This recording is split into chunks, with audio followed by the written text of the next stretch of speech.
ಎಲ್ಲರಿಗೂ ನಮಸ್ಕಾರ. ನಮಸ್ಕಾರ.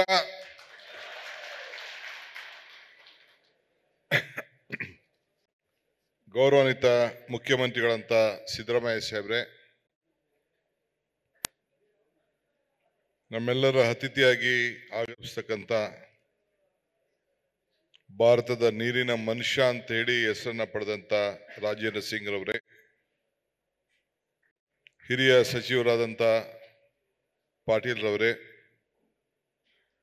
ಸಣ್ಣ ನೀರಾವರಿ ಸಚಿವರಾದಂಥ ಬೋಸರಾಜ್ ರವರೇ, ಮಾದೇವಪ್ಪನವರೇ, ಈಶ್ವರ್ ಖಂಡ್ರೆ ಅವರೇ, BR ಪಾಟೀಲ್ ರವರೇ, ನಜೀರ್ ಅಹಮದ್ ರವರೇ, MI ಪಾಟೀಲ್ ರವರೇ, ರಾಯಭಾರಿಯಾಗಿ ಆಯ್ಕೆ ಆಗಿರುವಂಥ ವಶಿಷ್ಠ ಸಿಂಹರವರೇ, ಅಜಯ್ ಸಿಂಗ್ ರವರೇ, ತೆರವಿಯಾಳ್ ರವರೇ, ಅಂಪೈ ನಾಯಕ್ ರವರೇ, ಅಭಯ್ ಕುಮಾರ್ ಜೈನ್ ರವರೇ, ಕೃಷ್ಣಮೂರ್ತಿ ಅವರೇ, ಭಾಗೀರಥಿ ಅವರೇ,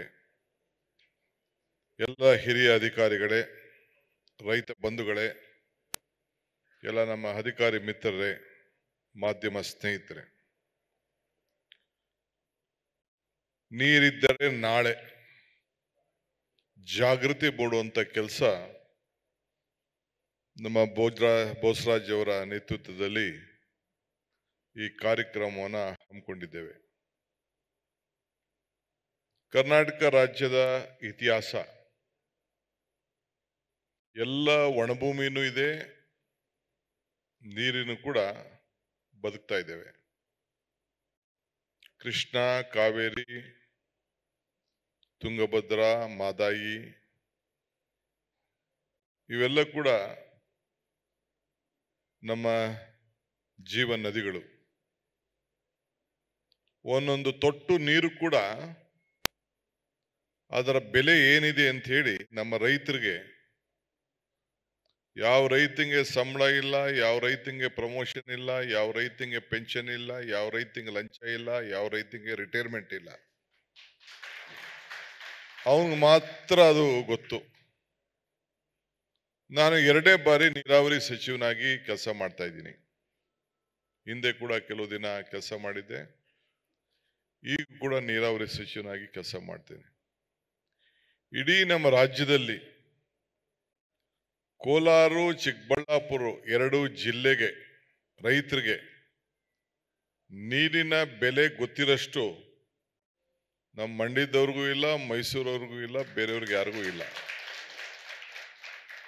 2,500 ಅಡಿ ಅಂತರದಲ್ಲಿ ನೀರನ್ನು ತೆಗೆದು ಇಷ್ಟು ದಿನ ಬದುಕ್ತಾ ಇದ್ರು. ಈಗ ನಾವು ಒಂದು ಹೊಸ ಯೋಜನೆಯನ್ನ ತಯಾರು ಮಾಡಿ ದೆಹಲಿಯಲ್ಲಿ ಯಮುನಾ ನದಿನ ಕ್ಲೀನ್ ಮಾಡಿ 2 ಪೈಪ್ ಕೊಡ್ತಾರೆ.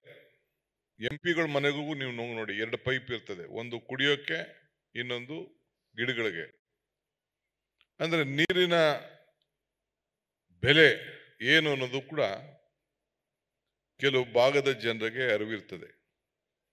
ಈಗ ಬಂದು ನಮ್ಮ ಕೋಲಾರ, ಚಿಕ್ಕಬಳ್ಳಾಪುರದವ್ರು ಮಾತಾಡಿದ್ರು, ಬರೀ ಸಿಲ್ಕು, ಮಿಲ್ಕು, ತರಕಾರಿ, ಹೂವು ಎಲ್ಲ ಕೂಡ ಬೆಳೆದು ಅಂತಾರಾಷ್ಟ್ರ ಮಟ್ಟಕ್ಕೆ ಇವತ್ತು ಕಳಿಸಿ, ಕೊನೆಗೆ ಮಾವಿನಹಣ್ಣು ಎಲ್ಲ ಕೂಡ ಬೆಳೆದು ಈ ಬೆಂಗಳೂರಿನ ಏನು ಮಾರುಕಟ್ಟೆ ಇದೆ ಅದು ಎಲ್ಲರೂ ಕೂಡ ಅವರು ಬೆಂಬಲವಾಗಿ ನಿಂತ್ಕೊಂಡಿದ್ದಾರೆ. ಇವತ್ತು ನಮ್ಮ ಬೋಸರಾಜ್ ಅವರ ನೇತೃತ್ವದಲ್ಲಿ ಸಣ್ಣ ನೀರಾವರಿ ಇಲಾಖೆ ಮೂಲ ಅಂತರ್ಜಲವನ್ನು ಹೆಚ್ಚಿಸಿ ನಮ್ಮ ಸಣ್ಣ ಸಣ್ಣ ಕೆರೆಗಳಲ್ಲಿ ಆ ನೀರನ್ನು ಉಳಿಸಿ, ಆ ನೀರಿಗೆ ಯಾವ ರೀತಿ ಗೌರವನ ಕೊಡಬೇಕು ಅನ್ನೋ ಒಂದು ಕೆಲಸವನ್ನು ಮಾಡಿ ಬಹಳ ದೊಡ್ಡ ಮಟ್ಟದ ಕೆಲಸವನ್ನು ಕೂಡ ಎಲ್ಲ ಕ್ಷೇತ್ರಗಳಲ್ಲೂ ಇವತ್ತು ಸಣ್ಣ ಸಣ್ಣ ಕೆರೆಗಳನ್ನು ಅಭಿವೃದ್ಧಿ ಮಾಡಿ ಅಂತರ್ಜಲವನ್ನು ಹೆಚ್ಚಿಸಿ, ಅಣೆಕಟ್ಟನ್ನು, ಸಣ್ಣ ಸಣ್ಣ ಅಣೆಕಟ್ಟನ್ನು ಕಟ್ಟಿ ಅವ್ರದೇ ಆದಂಥ ಮಾರ್ಗದರ್ಶನವನ್ನು ಕೊಟ್ಟು ಇವತ್ತು ಈ ಕಾರ್ಯಕ್ರಮವನ್ನು ನಿರ್ವಹಿಸಿದ್ದಾರೆ. ನಾನು ಈ ನೀರಾವರಿ ಇಲಾಖೆ ಹಿಂದೆ ಕೂಡ ನೋಡಿದ್ದೇನೆ, ಇವತ್ತು ನೋಡಿದ್ದೇನೆ. ನಮ್ಮ ರಾಜ್ಯದಲ್ಲಿ ಈ ನೀರಿನ ಭಾವನೆ ನಮಗೆ ಅರ್ಥ ಆದ್ಕೊಂಡೆ ಮೊದಲಿದ್ದ ಕೂಡ ಈಗ 4 ನಿಗಮಗಳನ್ನು ನಾವು ಮಾಡಿದ್ದೇವೆ. ಕೃಷ್ಣಾ ಜಲ ನಿಗಮ, ವಿಜೆಎನ್ಎಲ್, ಕೆಎನ್ಎಲ್ ಮತ್ತು ಕಾವೇರಿ. ಈ 4 ನಿಗಮಗಳಿಗೆ ನಾನು ಮಂತ್ರಿ ಇದ್ರು ಕೂಡ ಸರ್ಕಾರ ಇದರ ಪ್ರತಿಯೊಂದು ತೀರ್ಮಾನ ಕೂಡ ಹಣಕಾಸಿನ ವ್ಯವಸ್ಥೆ ಇರುವುದು, ಸರ್ಕಾರದ ವ್ಯವಸ್ಥೆ ಏನೇ ಇದ್ರೂ ಕೂಡ ಮುಖ್ಯಮಂತ್ರಿ ಅಧ್ಯಕ್ಷತೆಯಲ್ಲೇ ಈ ನಿಗಮಗಳನ್ನ ಮುಂದಕ್ಕಿಟ್ಕೊಂಡು ನಾವು ಕೆಲಸವನ್ನು ನಾವು ಮಾಡ್ಕೊಂಡು ಬರ್ತಾ ಇದ್ದೇವೆ. ಏಕೆಂದ್ರೆ ಇದು ಬಹಳ ಜವಾಬ್ದಾರಿಯಾದಂಥ ಇಲಾಖೆ, ಈ ನೀರಾವರಿ ಇಲಾಖೆ.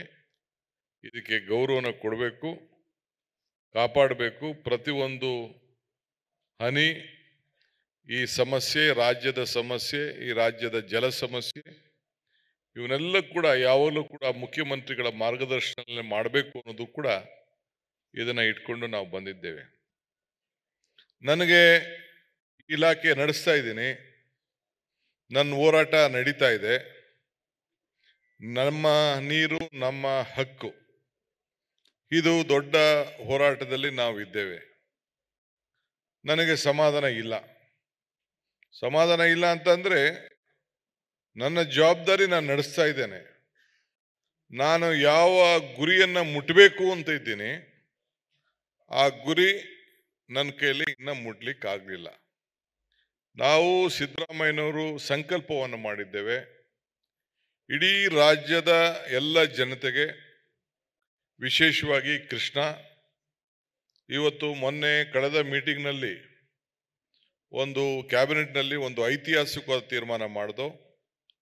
ಈಗ ನಾನಿಲ್ಲಿ ಬರೋಕ್ಕಿಂತ ಮುಂಚಿತವಾಗಿ ಏನು ನಮ್ಮ ಕೃಷ್ಣ ನೀರಿನ ಏನು ಮುಳುಗಡೆ ಆಗ್ತಾ ಇದೆ, ಆ ಜನರಿಗೆ 78 ಕೋಟಿ ರೂಪಾಯಿ ಮುಂದಿನ 3 ವರ್ಷದಲ್ಲಿ ಮೀಸಲಾಗಿ ಇಡಬೇಕು ಅನ್ನೋದನ್ನ ತೀರ್ಮಾನವನ್ನು ಮಾಡಿ, ಆ ಕ್ಯಾಬಿನೆಟ್ ಆದ್ಮೇಲೆ ಅವ್ರ ಹತ್ರ ಚರ್ಚೆ ಮಾಡಿ ಸೈನ್ ಹಾಕ್ಬಿಟ್ಟು ನಾನು ಇಲ್ಲಿಗೆ ಬಂದಿದ್ದೇನೆ. ಅಂದ್ರೆ ಇದೊಂದು ಐತಿಹಾಸಿಕವಾದಂಥ ತೀರ್ಮಾನ. ರೈತರಿಗೆ 35 ಲಕ್ಷ, 40 ಲಕ್ಷ, 30 ಲಕ್ಷ ಇವೆಲ್ಲ ಕೂಡ ಒಂದು ತೀರ್ಮಾನ ಮಾಡಿ, ಹಿಂದೆ ಬಿಜೆಪಿ ಗೌರ್ಮೆಂಟು ಅವ್ರದೇ ಆದಂಥ ತೀರ್ಮಾನ ಮಾಡಿದ್ರು ಕೂಡ ರೈತರು ಒಪ್ಪಿರಲಿಲ್ಲ. ಈಗ ಅವ್ರಿಗೊಪ್ಪಿಸಿ ನಾವು ತೀರ್ಮಾನವನ್ನು ನಾವು ಮಾಡಿದ್ದೇವೆ. ಒಂದು 10 ಬಾರಿ ನಾನು ನೀರಾವರಿ ಮಂತ್ರಿನ ಭೇಟಿ ಮಾಡಿದ್ದೇನೆ. ನಮ್ಮ ನೀರಾವರಿ ಮಂತ್ರಿ ಸೆಂಟ್ರಲ್ ಮಿನಿಸ್ಟ್ರು ಶಿಖಾವತ್ ಇರ್ಬೋದು, ಪಾಟೀಲ್ ಇರ್ಬೋದು, ಅವರಿಬ್ಬರು ಕೂಡ ನನ್ನ ವಾದವನ್ನು ಒಪ್ತಾರವರು. ಏನು ಮೇಕೆದಾಟು ಇದೆ, ಮೇಕೆದಾಟು ಪಾದಯಾತ್ರೆ ಮಾಡಿದ್ವು ನಾವು. ನಮ್ಮ ನೀರು ನಮ್ಮ ಹಕ್ಕು ಅಂತೇಳಿ ನಾವು ಪಾದಯಾತ್ರೆ ಮಾಡಿದೆವು. ಈ ಮೇಕೆದಾಟಿಂದ ಯಾರಿಗೆ ಲಾಭ? ನನ್ನ ಪ್ರಕಾರ ಕರ್ನಾಟಕಕ್ಕಿಂತ ತಮಿಳುನಾಡಿಗೆ ಲಾಭ ಜಾಸ್ತಿ. ನನ್ನ ಕ್ಷೇತ್ರದಲ್ಲೇ ಕೊನೆಗೆ ಮೇಕೆದಾಟು ಆದ್ಮೇಲೆ 2 ಕಿಲೋಮೀಟರ್ಗೆ ತಮಿಳುನಾಡು ಬಾರ್ಡರ್ ಆಗ್ತದೆ. ನಾವ್ಯಾರು ಆ ನೀರನ್ನು ಉಪಯೋಗಿಸ್ಕೊಳ್ಳಿಕ್ಕೆ ಬರುವುದಿಲ್ಲ. ನಾವ್ಯಾರು ಆ ನೀರನ್ನ ವ್ಯವಸಾಯಕ್ಕೆ ಉಪಯೋಗಿಸ್ಕೊಳ್ಳಿಕ್ಕೆ ಬರುವುದಿಲ್ಲ. ಏನು ಬ್ಯಾಲೆನ್ಸಿಂಗ್ ರಿಸರ್ವಾಯರ್ ಏನಿದೆ 66 TMC ನೀರು, ಆ ನೀರನ್ನು ಉಳಿಸಿ ತಮಿಳುನಾಡಿನ ಕಷ್ಟ ಕಾಲದಲ್ಲಿ, ನಮ್ಮ ರಾಜ್ಯದಲ್ಲಿರುವಂಥ ಕಷ್ಟ ಕಾಲದಲ್ಲಿ ಈ ಕಾವೇರಿ ಜಲಾನಯ ಪ್ರದೇಶದ ಏನು ನಮ್ಮ ತುಮಕೂರಿದೆ, ಹಾಸನ ಇದೆ, ಕೊಡಗಿದೆ, ಬೆಂಗಳೂರಿದೆ, ಮಂಡ್ಯ ಇದೆ, ಮೈಸೂರಿದೆ, ಆ ರೈತರ ಬದುಕಿಗೆ ಒಂದು ಕೆಳಗಡೆ ನೀರನ್ನು ಇಟ್ಕೊಂಡು ಅವ್ರಿಗೇನು 177 TMC ನೀರು ಕೊಡಬೇಕು, ಆ ನೀರನ್ನು ಕೊಡುವಂಥ ವ್ಯವಸ್ಥೆಗೆ ಮಾತ್ರ ಅದು ಬ್ಯಾಲೆನ್ಸಿಂಗ್ ರಿಸರ್ವಾಯರ್. ಅದಾದ್ಮೇಲೆ ಬೆಂಗಳೂರಿಗೆ ನೀರಿಗೆ, ಕುಡಿಯೋ ನೀರಿಗೋಸ್ಕರ ಹಿಂದೆ ಅವಾರ್ಡ್ ಕೂಡ ಕೋರ್ಟು, ಟ್ರಿಬ್ಯುನಲ್ಲು ಎಲ್ಲ ಕೂಡ ಒಂದು ಅವಾರ್ಡ್ ಮಾಡಿದೆ. ಅದಕ್ಕೆ ಮಾತ್ರ ಅದು 400 ಮೆಗಾವ್ಯಾಟ್ ವಿದ್ಯುತ್ ಶಕ್ತಿಯನ್ನು ಬಳಕೆ ಮಾಡಿಕೊಳ್ಳಿಕ್ಕೆ ಒಂದು ಅವಕಾಶ. ಇದು ಬಿಟ್ರೆ ಯಾರ ರೈತರಿಗೂ ಕೂಡ ನಾವು ಒಂದು ತೊಟ್ಟುನು ಕೂಡ ನಾವು ಅದರಲ್ಲಿ ಮಾಡ್ಲಿಕ್ಕಾಗಲ್ಲ. ಇದನ್ನ ನಮ್ಮ ತಮಿಳುನಾಡವರು, ನನ್ನ ಸೋದರು, ಪಕ್ಕದವರು, ಅವ್ರದೇ ಆದಂಥ ಇಂಟರ್ನಲ್ ರಾಜಕೀಯದ ವ್ಯವಸ್ಥೆಯಿಂದ ಅವ್ರಿಗೂ ಕೂಡ ಅರಿವಿದೆ. ಕೆಲವು ಸಂದರ್ಭದಲ್ಲಿ ಅಫಿಡವಿಟ್ ಕೂಡ ಹಾಕಿದ್ದಾರೆ, ಹೇಳಿದ್ದಾರೆ. ಈಗ ಸದ್ಯದಲ್ಲೇ ಸುಪ್ರೀಂ ಕೋರ್ಟ್ಗೆ ಬರ್ತಾ ಇದೆ. ನಾನು ದೇವರಲ್ಲಿ ಪ್ರಾರ್ಥನೆ ಮಾಡ್ತಾ ಇದ್ದೇನೆ, ಇಲ್ಲಿಂದನೇ ಜಡ್ಜಿಗೂ ಕೂಡ ನಮಸ್ಕಾರ ಹೇಳಲಿಕ್ಕೆ ಬಯಸ್ತಾ ಇದ್ದೇನೆ. ನಮ್ಗೆ ನ್ಯಾಯವನ್ನು ಒದಗಿಸ್ಕೊಡಿ ಅಂತೇಳಿ. ನಮಗೆ ಬೇರೆಯವ್ರಿಗೆ ನಾವು ತೊಂದರೆ ಕೊಡೋಕೆ ನಮ್ಗೆ ಇಷ್ಟ ಇಲ್ಲ. ನಮ್ಮ ಹಕ್ಕೇನಿದೆ, ಇವತ್ತು ನೋಡಿ, ಇವತ್ತು ನಾವು ಜೂನ್ನಲ್ಲೇ ಕಾವೇರಿಗೆ ಪೂಜೆ ಮಾಡಿದ್ವು, ಬಾಗಿನ ಅರ್ಪಿಸ್ತು. 89 ವರ್ಷ ಆದ್ಮೇಲೆ ಇಂಥ ಒಂದು ತೀರ್ಮಾನ ಆಯ್ತು. ನಾವು ಪ್ರತಿ ವರ್ಷ, ಒಂದು ನಿಮಿಷ ಪಾಟೀಲ್ರೆ, ಒಂದು ನಿಮಿಷ, 89 ವರ್ಷ ಆದ್ಮೇಲೆ ನಾವು ಕಾವೇರಿ ನೀರಿಗೆ ಬಾಗಿನವನ್ನ ಮುಂಚಿತವಾಗಿ ಅರ್ಪಿಸಿದ್ದೇವೆ. ಬಹುಶಃ ಈ ವರ್ಷ ಕೃಷ್ಣಾ ನದಿಯಿಂದ ಏನು ನೀರು ಹೊಳಿತು, ಉತ್ತರ ಕರ್ನಾಟಕದಲ್ಲಿ ಏನು ಜಲಾವೃತಿ ಆಗಿದೆ, ಕಾವೇರಿ ಪ್ರದೇಶದಲ್ಲಿ ಏನಾಗಿದೆ, ಬಹುಶಃ ಎಲ್ಲ ಸಮುದ್ರಕ್ಕೆ ಹೋಗ್ಬಿಡ್ತು. ಇದನ್ನ ತಡೆದು ಇಟ್ಟಿದ್ದಿದ್ರೆ ಬಹುಶಃ ಯಾವ ಮಟ್ಟಕ್ಕೆ ರೈತರಿಗೆ ಅನುಕೂಲ ಆಗ್ತಿತ್ತು ಅನ್ನೋದನ್ನ ತಾವು ಆಲೋಚನೆಯನ್ನು ಮಾಡಬೇಕು. ನಮ್ಮ ಬೋಸರಾಜ್ರವರು, ಅವರು ಕೆಲವೆಲ್ಲ ನಮ್ಮ ರೈತರೆಲ್ಲ, ನಮ್ಮ ರಾಯಚೂರು ಭಾಗದವರೆಲ್ಲ ಕೂಡ ಇಲ್ಲಿದ್ದಾರೆ. ಈ ಕಡೆ ನಾರಾಯಣಪುರ, ಈ ಕಡೆ ಗುಲ್ಬರ್ಗದ ಭಾಗದ ನಮ್ಮ ಶಾಸಕರು, ಮುಖಂಡಗಳೆಲ್ಲ ಕೂಡ ಇಲ್ಲಿದ್ದಾರೆ. ಈಗೇನು ತುಂಗಭದ್ರಾ ಅಲ್ಲಿ ಏನು ಹೂಳು ತುಂಬಿಕೊಂಡು 28ರಿಂದ 30 TMC ನಮಗೆ ನೀರು ತುಂಬಿಸ್ಲಿಕ್ಕೆ ಆಗ್ತಾ ಇಲ್ಲ. ನಾನು ತೆಲಂಗಾಣ ಚೀಫ್ ಮಿನಿಸ್ಟರ್ನ ಮತ್ತು ನಮ್ಮ ಆಂಧ್ರ ಚೀಫ್ ಮಿನಿಸ್ಟರ್ನ ರಿಕ್ವೆಸ್ಟ್ ಮಾಡಿಕೊಂಡು ಇದನ್ನ ಮೀಟಿಂಗ್ ಕರೀರಿ, ಇಬ್ರು ಸೇರ್ಕೊಂಡು ನಾವು ಬಂಡವಾಳ ಹಾಕೊಂಡು ನಾವು ಆ ನೀರನ್ನು ಉಳಿಸೋಣ ಅಂತೇಳಿ. ನಮಗೆ ಟೈಮೇ ಕೊಡ್ತಾ ಇಲ್ಲ ಅವರು. ಸೆಂಟ್ರಲ್ ಮಿನಿಸ್ಟರ್ ಕೂಡ ಟೈಮ್ ಫಿಕ್ಸ್ ಮಾಡಿದ್ದಾರೆ, ಅದಕ್ಕೂ ಕೂಡ ಆಂಧ್ರ ಚೀಫ್ ಮಿನಿಸ್ಟರ್ ಅದಕ್ಕೆ ಟೈಮ್ ಕೊಡ್ತಾ ಇಲ್ಲ. ಯಾಕೆಂದ್ರೆ ಇಬ್ರು ಸೇರೇ ತೀರ್ಮಾನ ಮಾಡಬೇಕು, ತುಂಗಭದ್ರಾ ಬೋರ್ಡೇ ತೀರ್ಮಾನ ಮಾಡಬೇಕು. ಅನ್ಯಾಯವಾಗಿ ಆ ನೀರು ಇವತ್ತು ಸಮುದ್ರಕ್ಕೆ ಹೋಗ್ತಾ ಇದೆ. ಆ 28-30 TMC ಇದ್ರೆ ಯಾರಿಗ ಅನುಕೂಲ? ಅದು ಆ ರೈತರಿಗೂ ಅನುಕೂಲ, ನಮಗೂ ಅನುಕೂಲ. ಸೊ ಅದಕ್ಕೆ ರಾಜಕಾರಣನೇ ಮುಖ್ಯ ಆಗಿದೆ ಹೊರತು ಬೇರೆ ಏನೇನೂ ಇಲ್ಲ. ನಾನು ಅನೇಕ ಬಾರಿ ಆ ಮುಖ್ಯಮಂತ್ರಿಗಳು ಕೂಡ ರಿಕ್ವೆಸ್ಟ್ ಮಾಡಿದ್ದೇನೆ, ಇಲ್ಲೂ ಕೂಡ ನಾನು ರಿಕ್ವೆಸ್ಟ್ ಮಾಡಿದ್ದೇನೆ. ಈಗ ಕೃಷ್ಣ ಸಂಬಂಧಪಟ್ಟಂತೆ ಈಗ ಅವಾರ್ಡ್ ಆಗಿದೆ. ಒಂದು ನಿಮಿಷ ಪಾಟೀಲ್ರೆ, ಪ್ಲೀಸ್ ಒಂದು 5 ನಿಮಿಷ ಬಿಡಿ, ಆಮೇಲೆ ಮಾತಾಡೋದು. ಕೆಲವು ಇಂಪಾರ್ಟೆಂಟ್ ಇಶ್ಯೂಸ್ ತಗೋತಾ ಇದ್ದೀನಿ ನಾನು. ಈಗ ಕೃಷ್ಣ ವಾಟರ್ ವಿಚಾರದಲ್ಲಿ ಅವಾರ್ಡ್ ಆಗಿದೆ. 2010 ಆಯ್ತು, 12 ಆಯ್ತು, 13 ಆಯ್ತು, ಅವಾರ್ಡ್ ಆಯ್ತು. ಈ ಅವಾರ್ಡ್ ಸಂಬಂಧಪಟ್ಟ ಈಗ ಇಶ್ಯೂ ಆಗ್ಬೇಕದು. ಸೆಂಟ್ರಲ್ ಗೌರ್ಮೆಂಟ್ ಅವ್ರು ಒಪ್ತಾರೆ. 2 ಬಾರಿ CR ಪಾಟೀಲ್ ಅವರು, ನಾನು ಮುಖ್ಯಮಂತ್ರಿಗಳು ಹೋಗಿ ಭೇಟಿ ಮಾಡಿದ್ರು, ಮೀಟಿಂಗ್ ಕರೆದ್ರು. ಒಂದ್ಸತಿ ಇವರು ಮಹಾರಾಷ್ಟ್ರ ಅವರು ನಿಲ್ಸಿದ್ರು, ಇನ್ನೊಂದ್ಸತಿ ಆಂಧ್ರ ಅವ್ರು ನಿಲ್ಸಿದ್ರು.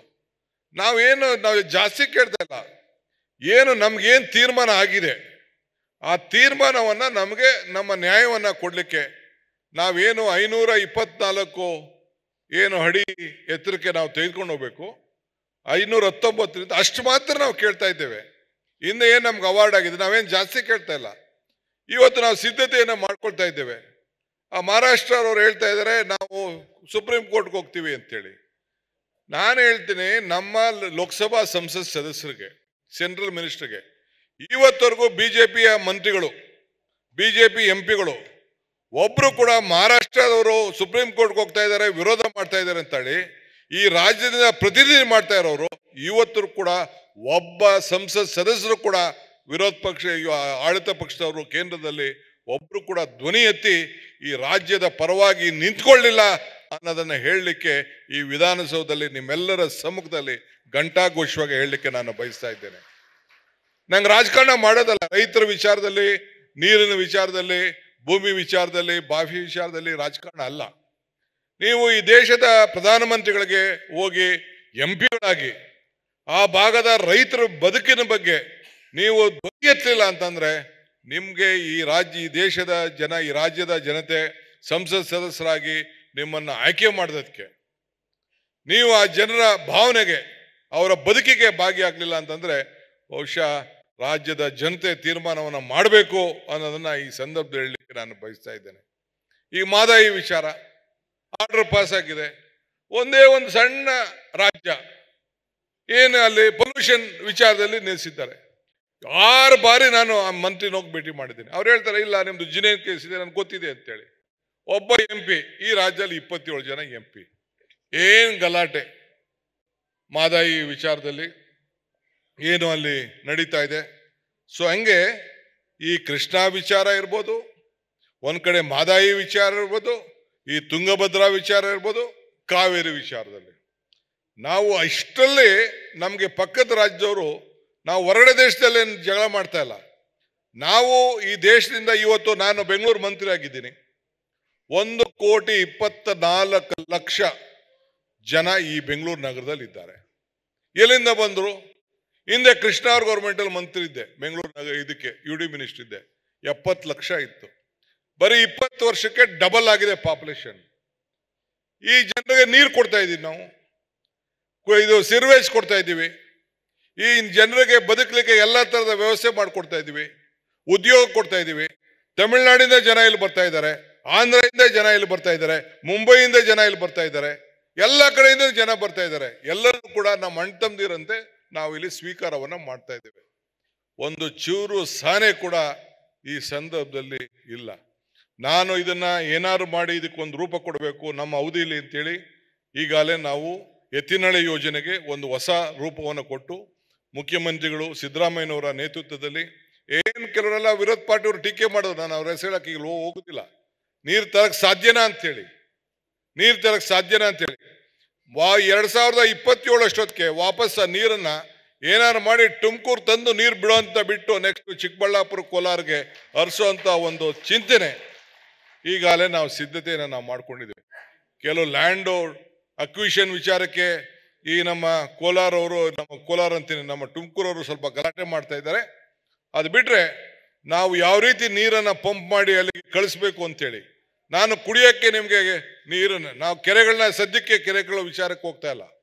ಫಸ್ಟ್ ಕುಡಿಯೋ ನೀರು ಬಗ್ಗೆ ನಾವು ಕೆರೆಗಳನ್ನ ತುಂಬಿಸುವಂತ ವ್ಯವಸ್ಥೆಗೆ ಈಗಾಗಲೇ ಕಾರ್ಯಕ್ರಮವನ್ನು ನಾವು ರೂಪಿಸಿದ್ದೇವೆ. ಇದಕ್ಕೆ ನಾವು ಬದ್ಧವಾಗಿದ್ದೇವೆ. ಈಗಾಗಲೇ ಕಳೆದ ವರ್ಷ ಈಗಾಗಲೇ ಎತ್ತಿನಹೊಳೆಯಿಂದ ನೀರನ್ನ ಸಕಲೇಶಪುರದಲ್ಲಿ ತೆಗೆದು ಈಗಾಗಲೇ ಪಂಪ್ ಮಾಡಿ ಈಗಾಗಲೇ ವಾಣಿವಿಲಾಸ ಸಾಗರಕ್ಕೆ ಆ ನೀರನ್ನು ಕೂಡ ಈಗಾಗಲೇ ಹರಿಸುವಂತ ಕೆಲಸವನ್ನು ನಾವು ಮಾಡ್ಕೊಂಡು ಬಂದಿದ್ದೇವೆ.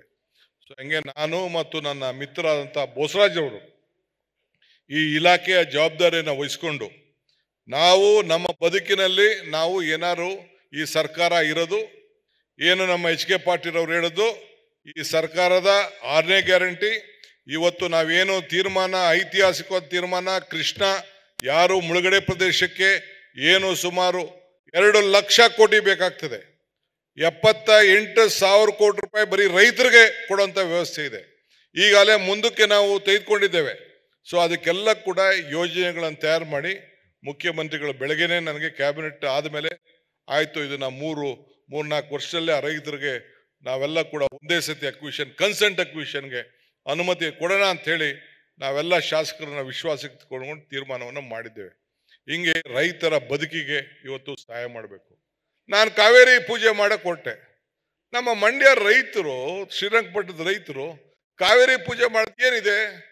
ನಾವು ದಿನ ಬೆಳಗ್ಗೆ ಇದ್ರೆ ಸೂರ್ಯನ ನೋಡ್ತೀವಿ, ಸೂರ್ಯನಲ್ಲಿ, ನೀರಿನಲ್ಲಿ, ಗಾಳಿಯಲ್ಲಿ ಏನು ರಾಜಕಾರಣ ಮಾಡಕ್ ಸಾಧ್ಯ? ನಾವು ಬೆಳಗ್ಗೆ ಇದ್ರೆ ದೇವ್ರ ಮುಖ ನೋಡ್ತೇವೆ. ಕಾವೇರಿ ಪೂಜೆ ಮಾಡೋದಕ್ಕೆ ಕಾವೇರಿ ಆರತಿ ಮಾಡೋದು ಬೇಡ ಅಂತ ವಿರೋಧ ಮಾಡ್ತೀವಿ. ಇರ್ಲಿ, ವಿರೋಧ ಮಾಡ್ತಾರೆ, ಟೀಕೆ ಬರ್ತದೆ, ಟೀಕೆಗಳು ಸಾಯ್ತವೆ, ಕೆಲಸಗಳು ಉಳಿತವೆ ಅಂತೇಳಿ ತುಂಗಭದ್ರಾ ನಮ್ಮ ಡ್ಯಾಮ್ ಗೇಟ್ ಒಡೆದಾಗ 8 ದಿನದಲ್ಲಿ ಆ ಡ್ಯಾಮ್ಗಳನ್ನ ಮಾಡಿ ಇಡೀ ರಾಜ್ಯದ ಎಲ್ಲ ಡ್ಯಾಮ್ಗಳಲ್ಲೂ ಕೂಡ ಎಲ್ಲೆಲ್ಲಿ ಗೇಟ್ಗಳನ್ನ ರಿಪೇರಿ ಮಾಡಬೇಕು, ಎಲ್ಲೆಲ್ಲಿ ಹೊಸ ಗೇಟ್ಗಳಾಗಬೇಕು, ಎಲ್ಲಿ ಗೇಟ್ಗಳಿಗೆ 50 ವರ್ಷ ಆಗಿದೆ ಅದಕ್ಕೆಲ್ಲ ಕೂಡ ಬದಲಾವಣೆ ಮಾಡಬೇಕು ಅಂತೇಳಿ ಹೊಸ ರೂಪವನ್ನು ಕೊಡಲಿಕ್ಕೆ ಸಿದ್ದರಾಮಯ್ಯನ ನೇತೃತ್ವದ ಈ ಸರ್ಕಾರ ಬದ್ಧವಾಗಿದೆ. ರೈತರನ್ನ ಬದುಕಿಸಲಿಕ್ಕೆ ಈ 6ನೇ ಗ್ಯಾರಂಟಿಗೆ ನಾವು ಇದ್ದೇವೆ. ನಮಗೆ ಕೋರ್ಟು ಸಹಾಯ ಮಾಡಬೇಕು. ನಾನು ಇವತ್ತು ಕೂಡ ಮಹಾರಾಷ್ಟ್ರ ಇರ್ಬೋದು, ತೆಲಂಗಾಣ ಇರ್ಬೋದು, ಆಂಧ್ರ ಇರ್ಬೋದು, ತಮಿಳುನಾಡು ಇರ್ಬೋದು, ಸರ್ಕಾರಗಳಿಗೆ ನಾವು ನಿಮ್ಮ ನೀರು ನಂಬೇಡ, ನಮ್ಗಿರೋಂಥ ಹಕ್ಕು, ನಮ್ಗಿರೋಂಥ ಆದೇಶ, ನಮ್ಗೆ ಕೊಟ್ಟಿರೋಂಥ ನ್ಯಾಯ, ನಮ್ಗೆ ಕೊಟ್ಟಿರೋಂಥ ಈ ಪ್ರಕೃತಿ, ಇದಕ್ಕೆ ನೀವೆಲ್ಲ ಕೂಡ ಯಾರು ಕೂಡ ನಮಗೆ ತಡೆ ಮಾಡಬಾರ್ದು, ಸಹಾಯ ಮಾಡಬೇಕು. ನಾವು ನಿಮ್ಮ ಎಲ್ಲರೂ ಕೂಡ ಇಲ್ಲಿ ನಾವು ಸ್ವೀಕಾರ ಮಾಡ್ತಾ ಇದ್ದೀವಿ. ಎಲ್ಲ ವಿದ್ಯಾಭ್ಯಾಸಕ್ಕೆ ಇವತ್ತು ಬೆಂಗಳೂರು ನಗರಕ್ಕೆ ಎಲ್ಲಿಂದ ಬಂದಿದ್ದಾರೆ? ಆಂಧ್ರದಿಂದ ಬಂದು ಇಲ್ಲಿ ವಿದ್ಯಾಭ್ಯಾಸ ಮಾಡಿದ್ದಾರೆ, ಮುಂಬೈಯಿಂದ ಬಂದು ವಿದ್ಯಾಭ್ಯಾಸ ಮಾಡಿದ್ದಾರೆ, ಉತ್ತರ ಭಾರತದಿಂದ ಬಂದು ವಿದ್ಯಾಭ್ಯಾಸ ಮಾಡಿದ್ದಾರೆ, ತಮಿಳುನಾಡಿಂದ ವಿದ್ಯಾಭ್ಯಾಸ ಮಾಡಿದ್ದಾರೆ. ಎಲ್ಲರೂ ಕೂಡ ಇಲ್ಲಿ ಉದ್ಯೋಗವನ್ನು ಮಾಡ್ತಾ ಇದ್ದಾರೆ. ಯಾರನ್ನು ಕೂಡ ಹೊರಗಡೆಯವರು ನಮ್ಮವರು ಅಂತ ಭಾವನೆಯಿಂದ ಒಟ್ಟಿಗೆ ನಾವು ಇವತ್ತು ತೆಗೆದುಕೊಂಡು ಹೋಗುವಂಥ ಕೆಲಸವನ್ನು ಈ ಸಂದರ್ಭದಲ್ಲಿ ನಾವು ಮಾಡ್ತಾ ಇದ್ದೇವೆ. ಅನೇಕ ವಿಚಾರಗಳನ್ನು ಹಂಚ್ಕೊಳ್ಳೋಣ ಅಂತ ಆಸೆ ಇದೆ. ಮೊನ್ನೆ ಬಿಹಾರ್ಗೆ ಹೋಗಿದ್ದೆ, ಹಿಂದೆ ಎಲೆಕ್ಷನ್ ಇಡುವಾಗ ಒಂದು ತಿಂಗಳಿದ್ದೆ. ಅಲ್ಲಿ ಬರೀ 20 ಅಡಿಗೆ ನೀರು, ಎಲ್ಲಿ 75 ರಾಜ್ಯ, ಬಿಹಾರ ರಾಜ್ಯದ 75 ಭಾಗ ಅರ್ಧ ನೀರು ಬಂತು ಅಂದ್ರೆ ಎಲ್ಲ ಊರುಗಳಲ್ಲಿ ನೀರು ಬಂದ್ಬಿಡುತ್ತೆ. ನೀವು ತೆಗೆದ್ರೆ ಸಾಕು 10 ಅಡಿಗೆಲ್ಲ ನೀರು ಬಂದ್ಬಿಡ್ತದೆ, 10-20 ಅಡಿಗೆ ನೀರು. ಅಂತ ಸಮೃದ್ಧಿ ಅಲ್ಲಿ ಆ ಗಂಗೆ, ಆ ತಾಯಿ ಅಲ್ಲೆಲ್ಲ ಹರಿತಾ ಇದ್ದಾಳೆ. ಇರ್ಲಿ, ಅವರ ಭಾಗ್ಯ ಅದು, ನಾನು ಬೇಡ ಅಂತ ಹೇಳೋದಿಲ್ಲ. ಆದರೆ ಮಹಾರಾಷ್ಟ್ರ ಒಂದು ರೀತಿ, ಆದರೆ ರಾಜಸ್ಥಾನ ಅತಿ ಹೆಚ್ಚು ಜಾಗವುಳ್ಳಂಥ ವ್ಯವಸಾಯಕ್ಕೆ ಸಂಬಂಧಪಟ್ಟಂತೆ ಒಣಭೂಮಿ ಇದೆ. ಅದಾದಮೇಲೆ ನಮ್ಮ ರಾಜ್ಯ ಅತಿ ಹೆಚ್ಚು ವ್ಯವಸಾಯಕ್ಕೆ ಸಂಬಂಧಪಟ್ಟಂಥ ಭೂಮಿ ಇದೆ. ನಮ್ಮಲ್ಲೂ ಕೂಡ ಅನೇಕ ಕಬ್ಬಿನ ಬೆಳೆ, ರೈತರಿಗೆ, ತರಕಾರಿಗೆ, ಹೂಕ್ಕೆ, ಹೈನುಗಾರಿಕೆ ಎಲ್ಲಕ್ಕೂ ಕೂಡ ನಮ್ಮ ರೈತರು ಇವತ್ತು ತಂದೆ ಆದಂಥ ರೀತಿಯಲ್ಲಿ ವ್ಯವಸಾಯನ ಮಾಡಿಕೊಂಡು ಬದುಕ್ತಾ ಇದ್ದಾರೆ. ಈ ದೇಶಕ್ಕೆ ನಮಗೊಂದು ದೊಡ್ಡ ಆಸ್ತಿ. ಇವತ್ತು ನಮ್ಮ ರಾಜ್ಯದಿಂದ ಇವತ್ತು ಆ ಹೆಣ್ಮಕ್ಳಿಗೆ ಶಕ್ತಿ ಕೊಡಬೇಕು. ಮಾನಸಿಕವಾಗಿ ಅವರು ಇವತ್ತು ಬೆಲೆ ಎಲ್ಲ ಗಗನಕ್ಕೆ ಹೋಗ್ತಾ ಇತ್ತು, ಆದಾಯ ಪಾತಾಳಕ್ಕೆ ಹೋಗ್ತಾ ಇತ್ತು. ಇದನ್ನ ನಾವು ಸರಿ ಮಾಡಬೇಕು ಅಂತೇಳಿ ನಮ್ಮ ರಾಜ್ಯ ಇವತ್ತು ಒಂದು ವರ್ಷಕ್ಕೆ 54,000 ಕೋಟಿ ರೂಪಾಯಿಯನ್ನ ಗ್ಯಾರಂಟಿ ಕೊಟ್ಟಿದ್ದೀವಿ. ಅಂತ ಅಂದ್ರೆ ಈ ದುಡ್ಡು ಬ್ಲಡ್ ಎರಡು ಸರ್ಕ್ಯುಲೇಟ್ ಆಗಬೇಕು ಅಂತ ಹೇಳ್ತಾರೆ. ಒಂದು ದಿನ ಸಾಯಿಬಾಬಾರವ್ರು ಹೇಳಿದ್ರು ಯಾವುದೋ ಒಂದು ಸಮಾರಂಭದಲ್ಲಿ. ಹಂಗೆ ಇವತ್ತು ಆರ್ಥಿಕವಾದ ವ್ಯವಸ್ಥೆ ಪ್ರತಿಯೊಂದು ಆರೋಗ್ಯಕರವಾಗಿರ್ಲಿ ಅಂತ ಹೇಳಿ ಇವತ್ತು ನಾವು ಫಸ್ಟ್ ಮನುಷ್ಯ ಇದ್ರೆ, ಜೀವ ಇದ್ರೆ ಜೀವನ, ಅದಕ್ಕೆ ನಾವು ಇಂಥ ತೀರ್ಮಾನವನ್ನ ಮಾಡ್ದೋ. ಹಂಗೆ ಇವತ್ತು ನಮ್ಮ ಸರ್ಕಾರ ಬೋಸರಾಜ್ ಅವರ ಮುಖಂಡತ್ವದಲ್ಲಿ ಇವತ್ತು ಏನು ಈ ಕಾರ್ಯಕ್ರಮ ಇಟ್ಕೊಂಡಿದ್ದೀವಿ, ನೀರಿದ್ರೆ ನಮ್ಮ ಬದುಕು, ನೀರಿದ್ರೆ ನಮ್ಮ ಹಸಿರು, ನೀರಿದ್ರೆ ನಮ್ಮ ಮರ, ನೀರಿದ್ರೆ ನಮ್ಮ ಬದುಕು ಅನ್ನೋ ದೃಷ್ಟಿಯಿಂದ ಎಲ್ಲ ಕೈಗಾರಿಕೆ ಇರ್ಬೋದು, ಇನ್ನೊಂದಿರ್ಬೋದು, ಎಲ್ಲ ಕೂಡ ಇವತ್ತು ನೀರು ಅದನ್ನ ಉಳಿಸ್ಕೊಂಡು ಬಹಳ ರೀತಿಯಲ್ಲಿ ನಾವೆಲ್ಲ ಕಾಪಾಡ್ಕೊಂಡು ಹೋಗುವಂಥ ಕೆಲಸವನ್ನ ಮಾಡೋಣ. ಈ ಸಂದರ್ಭದಲ್ಲಿ ಅನೇಕ ವಿಚಾರಗಳನ್ನ ಬೇರೆ ಸಂದರ್ಭದಲ್ಲಿ ಹಂಚ್ಕೊಳ್ಳಕ್ಕೆ ಪ್ರಯತ್ನವನ್ನು ಮಾಡ್ತೇವೆ. ನಾವು ನೀವೆಲ್ಲ ಒಟ್ಟಿಗೆ ಸೇರಿ ನೀರಿನ ಸಂಪತ್ತು ಏನಿದೆ ಇದು ಬಹಳ ದೊಡ್ಡ. ಈಗ ಇಲ್ಲಿನ ಒಂದು ಬಾಟ್ಲಿದೆ,